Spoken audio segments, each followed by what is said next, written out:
How's everybody? Woo! Woo! Welcome to Minnesota. It's good to have y'all here. Welcome to the moment. Welcome to the hour. Welcome to the time of your life, because you happen to be right there as America steps into universal single-payer health care, Medicare for all. You were there at the propitious moment, at the time when it really could happen, not in somebody else's lifetime, but in the near future. It's very close. I assure you, it's so close. We have over 122 people in the House of Representatives on H.R. 676. We have 17 senators. But more important than that, a numerical majority of Americans believe in it. More important than that, we got the nurses on our side. We got folks running for governor in Maryland, California, and yes, Minnesota, who are running on a Medicare for All platform. We are ready to win. And we just got a little bit more work to do, and it's going to take all of us and more, but don't you doubt it. It is within our grasp. It is right there. Now, I just want to tell you, we've tried a lot of other stuff now. You know, we came to the conclusion, some of us, we were like, well, you know, we want health care, but we know those guys are never going to give it to us. So, well, you know what we're going to do? We're going to go to the Heritage Foundation plan. We're going to go to the Mitt Romney plan. And look, I voted for it, y'all. I'm sorry. I voted for the Affordable Care Act and was proud to do so because it was better than what we had before. But can we dream a little bit? Can we look further? I mean, we gave them what they wanted, and they're trying to tear that apart. They're trying to rip the Affordable Care Act apart, even though it was a Romney plan, proving that no concession you give to these people will be good enough. So why? What if we just got out there and fought for what we really needed and would solve the problem? What if we just went for it? People, if you're going to have to fight your ass off for a minimalist plan that doesn't really do it, why not just go do it? They've proven this to us. Let me tell you, we believe that the American people are ready. But let me tell you, we've got to do a few things. I just want to lay out a few things to you that I think we need to do. One is, every single congressional district in the United States has to have regular community meetings on Medicare for All. This is a lot of work. We've got to do it in every single congressional district. Certainly, we've got to do it in every Democratic congressional district. But why stop there? We have got to, yes, do door knock canvassing in all of these districts. Door knocks. And every day, we've got to get somebody who can issue a report on how many calls and how many knocks were done that day. How much information was delivered to the doorstep that day. Because we will win universal single payer Medicare for all, one person at a time. That is how we're going to do it. We have got to knock every door. We've got to call all over. We've got to have regular community meetings. We've got to get our artists to write songs, make poems, do movies, paint pictures, put some murals up there. We need some plays on single payer.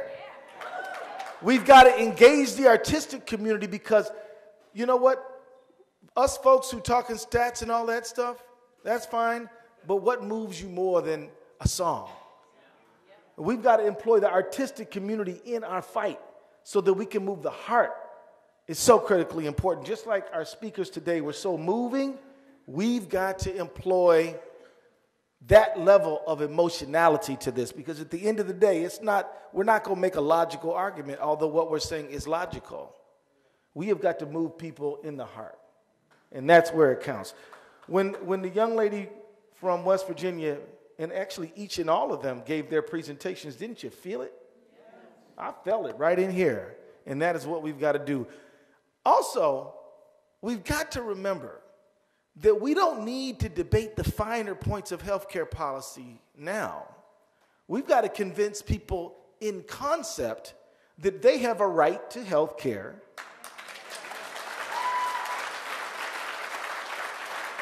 I was talking to a friend of mine the other day, and me along with Bernie Sanders have introduced the bill for $15 minimum wage. And this friend of mine was saying, Keith, I've looked at the econometrics, and $13.94 would be exactly what? I'm like, brother. The federal minimum wage is $7.25, and the tipped wage is $2.13. That ain't right. Let's not argue about the fine points. Let's get people to get the main idea, which is they have a right to get health care. They have a right to be covered. They should not go bankrupt because they got sick. That is what we have got to convince people, because this system convinces people that they don't deserve health care. Well, what's going to happen to the business people if we have? I'm like, the business people are going to be a whole lot better off. My man Frank is out there. He runs a print shop. Stand up, Frank. Frank runs a print shop. He's a printer, and he makes his living. When people come to him, he prints up invitations, all kinds of stuff. He does a good job. Go to Frank if you need some printing. He's union. But what if Frank just could take his universal single payer Medicare for all card to deal with the flu he might catch? What if he just, if he's out there trying to play ball, Frank's a little older than he used to be. He might be out there in the basketball court trying to play with them 20-year-old guys. Frank get a little strain in his ankle. He could just go down and say, hey, doc, I need a little splint on my ankle. I need a little treatment. I need a little care. He doesn't have to say, well, I hope it gets better, when he might actually have a fracture. We can dream of a world in which the small business person doesn't have to carry the big hump of a healthcare premium and one of these outrageous policies that is designed to do nothing but enrich the company and impoverish him. And it's not just the small business people who would benefit.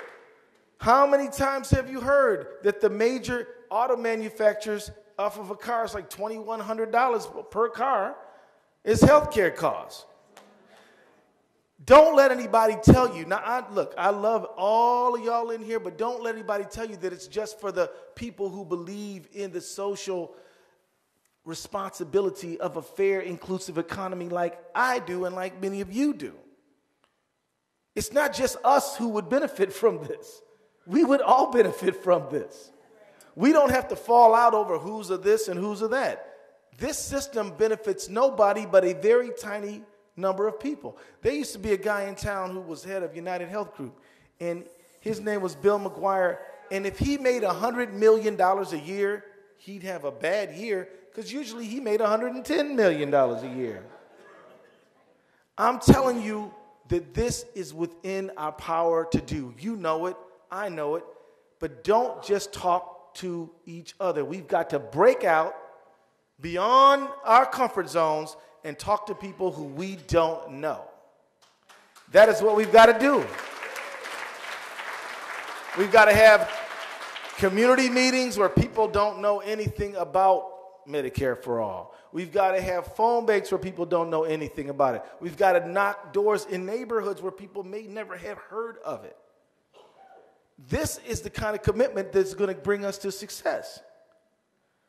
And I'm telling you, as a matter of fact, you might just find that some of the best movement activists that you will ever meet don't know anything about HR 676 right now. But once you tell them, you mean we could get health care for everybody just like going to a public school or police or fire services? Yeah, you can. Well, where do I sign up? Think about the racial health care disparities in our country. What if everybody could go to the doctor? It would close these historic gaps and begin to give people real opportunity that they never really ever had before. What if we did these things? We've got to take the message beyond the folks who already know about it. It's so critical. And I'm going to tell you, we need to run ads pointing out to constituents people who are not on the bill. I'm not saying lying. I'm just saying they're not on the bill. You know the bill that's going to help you a lot? Your congressman's not on it. Just so you know. Now, some of y'all be thinking, oh, Keith, how could you do that? This is wrong. This is not right. You're putting too much pressure on them. Well, let me just tell you this. If you're not ready to take the heat, you shouldn't be in the kitchen. But look at it this way. You're actually doing some of these hand-wringing Dems a favor. Because the bill is, in fact, popular. And people do actually like it. And even at the Chamber of Commerce, if you actually explain it, they will like it. But you got to have the guts to get up and to explain it. And so you then can help give them a little bit of that power that they might be lacking. I'm telling you, we didn't get up to the numbers we have now just because we hoped for it.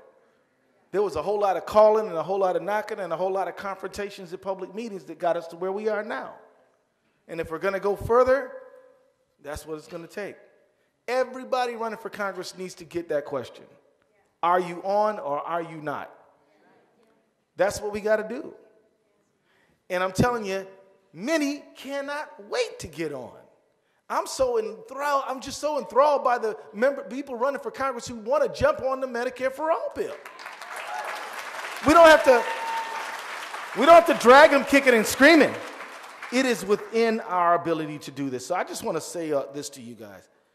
It makes perfect sense in the richest country in the history of the world, at its richest point in its own history. Let me say that again. America has never been richer today than it is right at this very moment right now. Now, I know that you listen to these Republicans out there that tell you, we're broke, we can't afford it, we can't do it, we can't pay for schools, we can't pay for water systems, we can't pay for anything other than a big, fat $1.5 trillion tax bill. We can't afford it. And I'm going to tell you, when they gather all that money up, they don't just buy yachts and boats and mansions. They buy political influence, which is why, even though Medicare for All is the right policy, we can't get it through that institution. But we will get it through if we keep the pressure on, if we knock on every door, if we keep the meetings going on. You don't need to match up dollar for dollar with these billionaires, because all you need to do is to be in the fight. They need all that money to perpetuate all them lies. But you, with just armed with the simple truth, can break through and change this whole country around. So I want to invite a friend up, because I want you to know that this movement, we didn't just start this stuff just 5 minutes ago. Gene, where are you, Gene? Gene, give Gene a hand up here, y'all. To finish off my comments tonight, I want Gene to invoke the memory of a beloved brother of yours. His name was Paul Wellstone. And many years ago, he introduced the bill in the United States Senate for universal single-payer health care. And y'all know I've got this other thing that I'm working on these days. I was up in Evelyn, Minnesota, talking to the folks in Virginia and Hibbing and places like that, and I stopped in the memorial and just soaked in some of that love and some of that inspiration. And I thought about you. And I thought about your power, and I thought about your passion, and I thought about Paul, and I thought about Sheila.